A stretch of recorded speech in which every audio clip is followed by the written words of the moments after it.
ഈ വീഡിയോ പൂർണ്ണമായിട്ടും ഒന്ന് കാണണേ. നല്ലൊരു സന്ദേശമുണ്ട്. பாபசன் இருங்க, இதை கொஞ்சம் திறங்க பாப்போம். அக்காக்கு ஒரு கொய்யாப்பழம் தாங்க. வீட்டுல உடைச்சதா? அம்மாங்க அம்மா இல்லையா? இருங்க வாரேன். இருங்களா, நான் வாரேன். வெயிட் பண்ணுங்க. சரி, கொஞ்சம் வெயிட் பண்ணுங்க.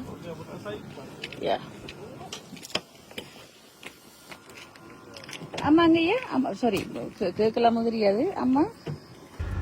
ഈ വീഡിയോ കണ്ടിരിക്കെ എനിക്ക് പ്രവാചകൻ മുഹമ്മദ് നബിയുടെ ഒരു സന്ദേശമാണ് ഓർമ്മ വന്നത്. നിങ്ങളൊരു അനാഥക്കുട്ടിയെ കണ്ടാൽ അവൻ്റെ തലയിൽ കൈവെക്കുക. അങ്ങനെ കൈവെക്കുന്നവർക്ക് തലമുടിയോളം പ്രതിഫലം ലഭിക്കുന്നതാണ് എന്നുള്ള ഒരു സന്ദേശം. യഥാർത്ഥത്തിൽ അതിൻ്റെ ആശയം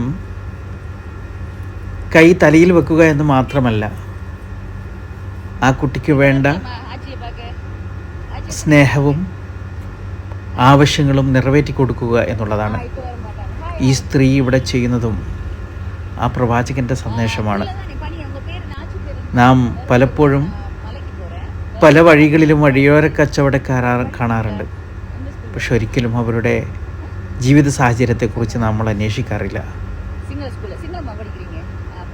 ഈ വീഡിയോ അങ്ങനെയുള്ള കുട്ടികളെ കണ്ടെത്തുമ്പോൾ അവരുടെ ജീവിത സാഹചര്യം കൂടി മനസ്സിലാക്കി അവരെ സഹായിക്കാനുള്ള മഹാമനസ്കത കാണിക്കുന്ന ഇത്തരം നല്ല മനുഷ്യരുടെ കൂട്ടത്തിൽ നമുക്കും ഉൾപ്പെടാൻ പ്രചോദനമേകട്ടെ എന്ന് ഓർമ്മിപ്പിക്കുകയാണ്.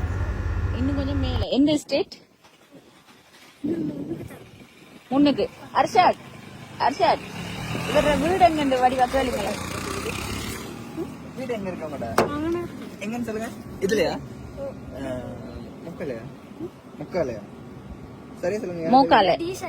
D side. Okay okay. ஜங்ஷன்லயா? ஜங்ஷனுக்கு முன்னுக்கா? யார் நம்ம ரமேஷ் அண்ணா இருக்காங்க அப்ப அங்கல யாரையும் தெரியும் உங்களுக்கு? சரி, நான் அக்கா வந்து இப்ப மலைக்கு போயிட்டு வரும்போது டி சைடு வந்துட்டு பாட்டிய பாத்துட்டு போறேன். ஓகேயா? ஸ்கூல் இல்லடா இன்னைக்கு? போயாதானே சார்? நீங்க இருங்க. போயாதானே? புக்ஸ் தரையா? கடை புக்ஸ் எல்லாம் இருக்கு. வேணாமா? கோபி புத்தகம் வேணாமா? இருக்குடா. சரி, இது சாக்லேட்ஸ் தான். எத்தனை ஆண்டு? 6ஆம் ஆண்டா? ஸ்காலர்ஷிப் இருந்தீங்களா? எத்தனை மார்க்ஸ்? பாஸா? டம்மா செல்லம், கங்க்ராச்சுலேஷன்ஸ். கட்டிக்கார பிள்ளை, குட்டிக்கார பிள்ளை. எவ்வளவு உங்களோட இது கொய்யாப்பழம்? 100 ரூபா.